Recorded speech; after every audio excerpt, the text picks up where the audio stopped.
If you have frizzy hair like me, then you know a hair oil is a must to tame the frizz.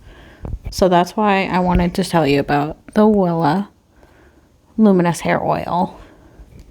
For me, I'm always on the hunt for a hair oil that won't weigh down my hair, but will still give me that glossy, smooth finish that you really want in your hair. You don't want a weighed down, greasy look.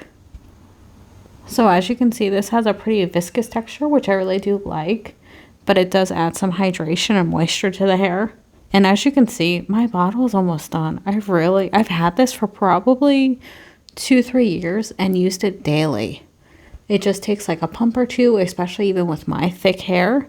It doesn't take a lot. I really find that a little goes a long way. So that's one thing you do want to make sure, but I love it. For me, this also has a very light scent, and that would conflict with any of my perfumes, which is nice.